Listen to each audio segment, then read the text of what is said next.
It is so nice to be traveling to track in a car with a heater. Oh my God, I missed this. Okay, about to start a track day here at Buttonwillow, but if you've been following this channel for a while, you might notice that this is not my normal car. This is my 2013 Scion FRS. It's my daily driver, and it's actually how I got into going to track in the first place. Problem is, I realized that I really wanted to modify a car, and I didn't want to modify my daily driver like crazy, so that's how the Yaris project started.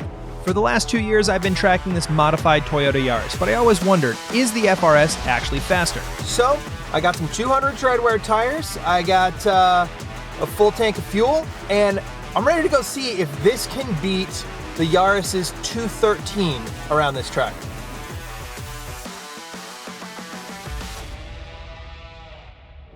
So the GR Movement track event series has not started yet. That's going to replace the TRD series.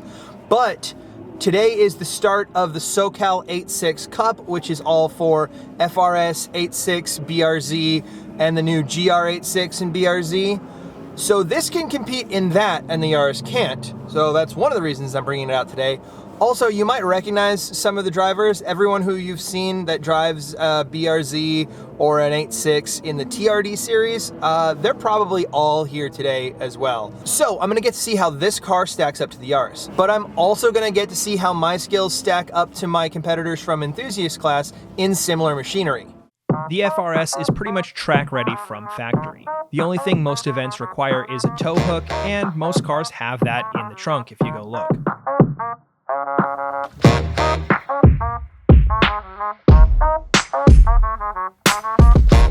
This Saturday was a fully sold out event, so for the first session, we were expecting lots and lots of traffic.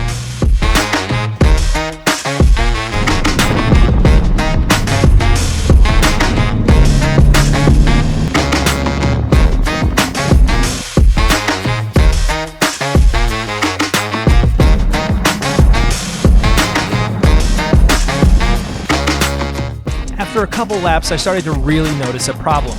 I've been driving front-wheel drive for so long that I'd completely forgotten how to set down power with a rear-wheel drive car. Add to that the fact that this has twice as much horsepower as the Yaris and is 700 pounds heavier, and mistakes are going to be made.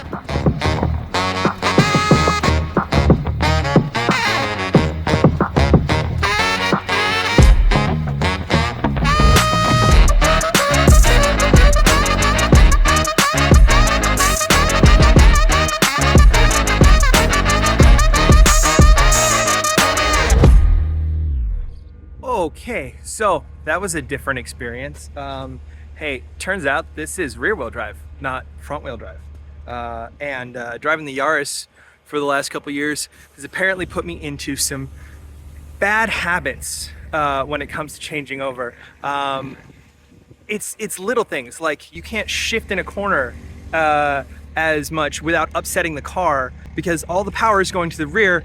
So if you do that, you're going to oversteer. Even getting on the throttle in something like Riverside, if you're too aggressive about it, the back's just gonna let go. On top of that, my braking points are completely different. I managed a 215, which I think is the fastest I've done in this car. It was 2019 last time I took this girl out. I hope part of it is just me improving as a driver. I gotta remember how to drive this car before I figure out whether it's faster or slower than the Yaris. So session 2 was all gonna be about being consistent and remembering how to drive rear-wheel drive.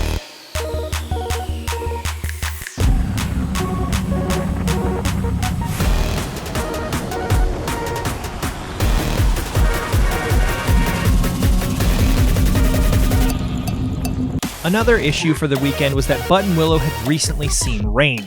The dirt at Buttonwillow has always been unique, and now it's full of lakes if you go off at the wrong area.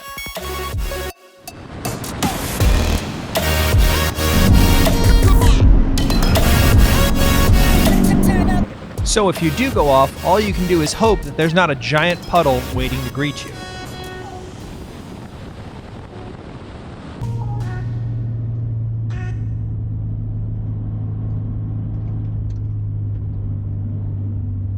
That S2000 is very stoked. Oh.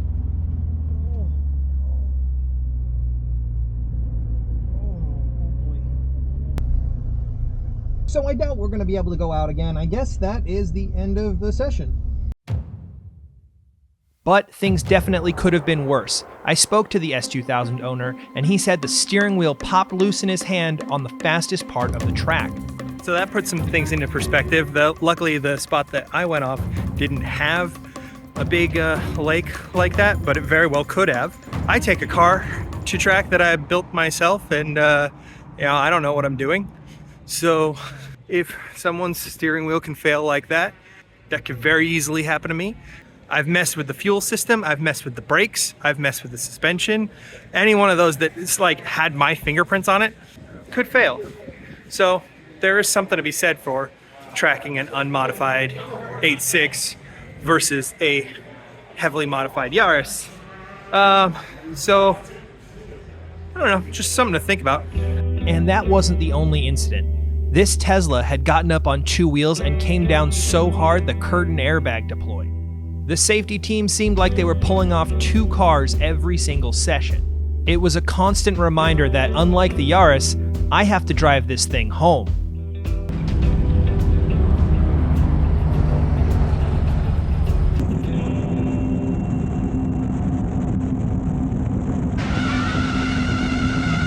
Session 3 came with loads of improvement. Traffic was getting better, and I was getting back into the groove of driving the FRS.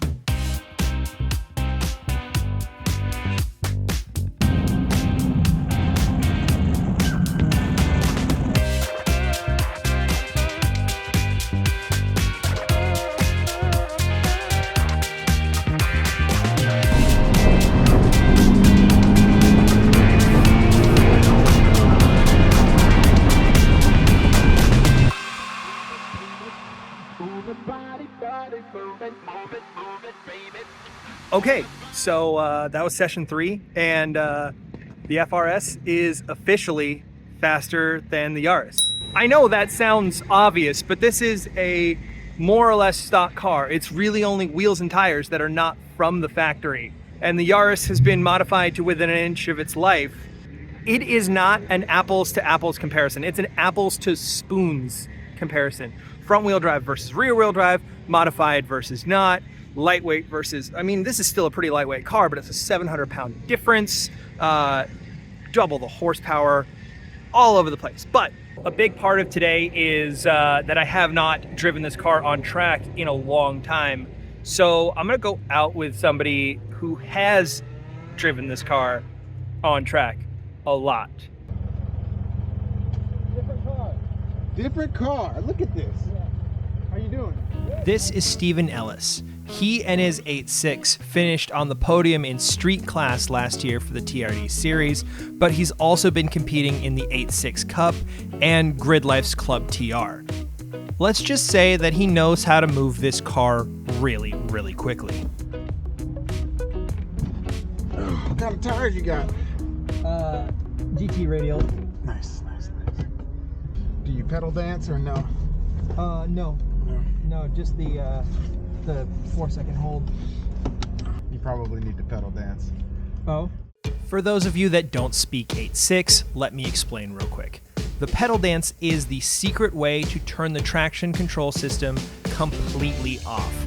If you just press the buttons that are actually in the car, you'll be at kind of like 15% traction control. The pedal dance takes a secret combination of handbrake and foot brake to activate, but once you do, you'll have absolutely no traction control on.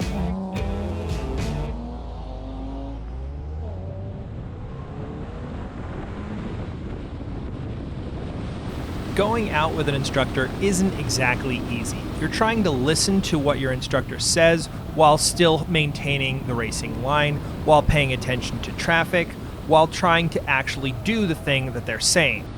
Once I felt like I got the concept of what Stephen was saying, I ended up missing the execution. And with Speed Ventures, anytime you go off track, you've got to come in and talk to the people in the pits.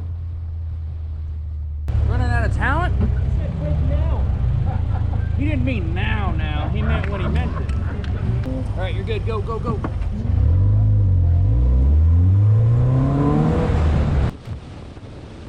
Thanks to Stephen's instruction, I was getting more confident, But the problem is, I tend to get a little overconfident, and this happens.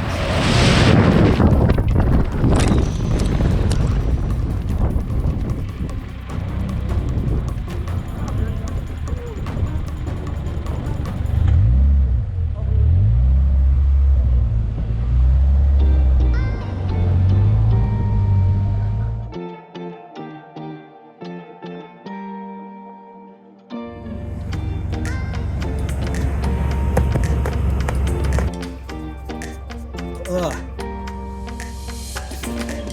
I don't know how I have dust in my hair. I was wearing a helmet. Okay, so let's look at the positives. That felt quicker, not an overall lap, but every single corner felt like it had the potential to be quicker. And Stephen is definitely someone who goes around this track quicker than I do. This is a long track, a long lap. I still ended on like a 212.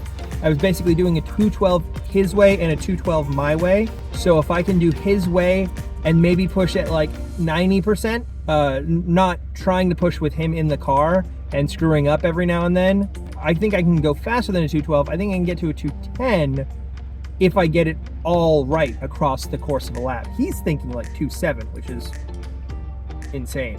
There's one more session, the bonus session. It's twice as long, so what I'm gonna do is I'm gonna go out in his passenger seat, see what else I can pick up, and then jump into my car and see if I can go out for the last lap and see if I can string it all together.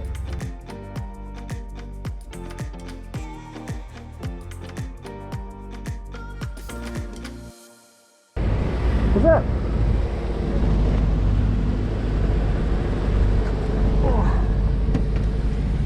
Warm the car up so pedal dance mode activates.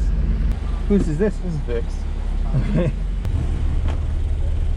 I know you. Hey, that's not your car. It's not, but he's got AO52s, so. Nice.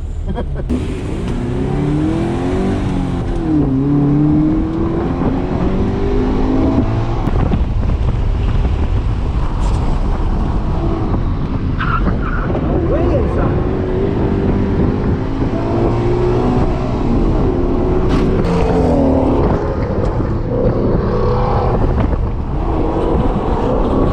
Hearing Stephen describe what to do one session and then watching him do it the next meant that everything clicked, and now it was going to be my turn to string it all together.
What a difference. What a difference. What'd you do? 2096. See? I told you, 207's in this car for God, you. it made a huge difference. That was in, yeah, dude, thank you. Honestly, like, how much a front wheel drive car screwed me up for this is like really becoming apparent. I that's why I was glad that you came here, because I was like, he's gonna hit that transition thing, and it's just like it's gonna block in your mind, because I still want to be able to go faster in the Yaris. now when you get in the Yaris, you'll go faster. Yeah. Because now turning the driving aids off gives you that mental image of like what speed actually is, and yeah, it helps you progress it a little bit more. You're probably way faster in the Yaris now. That was an epic scent, bro. Hey, I stayed on track this time.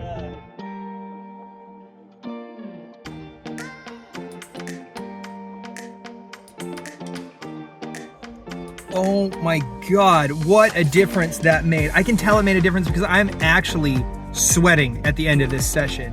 I went from a 213 to a 209, and I was doing back-to-back low 210s, high 209s, one after the other. I think I have 4 in a row that are like that. And that was after riding with him for just a little bit. Oh my gosh, it really throws into perspective how much instruction can help. Because going out there alone and not really knowing what you're doing, you can do what you think you should be doing faster. But if that's not what you're supposed to be doing, it makes a big difference. This car drives differently, and there are a lot of things that I am starting to remember that I maybe started to pick up on in 2019 when I was tracking this car that I purposefully forgot because of front wheel drive. You know, like, I can stay committed to the throttle in front wheel drive because I don't want to get off the throttle because of lift off oversteer. This is different. There are so many things about this where you're rotating the car in a different way and you're getting that slip angle. But at the same time, I gotta think that there is a way to achieve the same effect in front wheel drive. It's just not with the throttle. So the goal is to get that same feeling in the front wheel drive car, in the Yaris. I'm still working on the Yaris. This is not the death knell of the Yaris. It does annoy me a little bit that I've been competing in the TRD series and had this car sitting by all the time that could match laps and exceed the laps of the Yaris currently with me as a driver. But also, maybe I can find someone who can teach me how to drive a front wheel drive car and the Yaris will get quicker. So there's lots of time on the table is basically what I'm saying. There is a downside though to tracking the car that you drive. In that last session, I did get a check engine light. We'll see what that is before I drive 2 hours home.